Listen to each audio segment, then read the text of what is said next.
नमस्कार, आपण पाहत आहात जय हिंद न्यूज मराठी।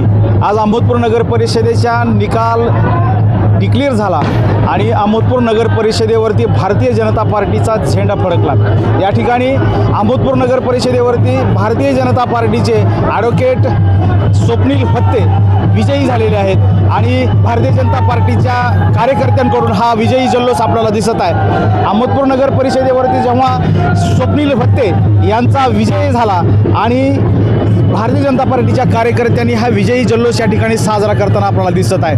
अहमदपूर नगर परिषदेला भारतीय जनता पार्टीचा नगराध्यक्ष जरी लाभला तरी अहमदपूर नगर परिषदेमध्ये राष्ट्रवादी काँग्रेस पार्टी आणि अजित पवार गटाचे जास्तीत जास्त नगरसेवक या ठिकाणी निवडून आलेले आहेत आणि त्या नगर परिषदेवरती राष्ट्रवादीच्या नगरसेवकांचा पगडा राहणार आहे, परंतु प्रत्यक्ष मात्र भारतीय जनता पार्टीचा नगराध्यक्ष या ठिकाणी कारभार पाहणार आहे। नगर परिषदेवरती भारतीय जनता पार्टीनं पुन्हा एकदा आपलं वर्चस्व या ठिकाणी सिद्ध केलेलं दिसत आहे। हा जल्लोष आणि या जल्लोषामध्ये पोलिसांनी अतिशय चोख असा बंदोबस्त या ठिकाणी ठेवलेला आहे। अहमदपूर पोलीस स्टेशनचे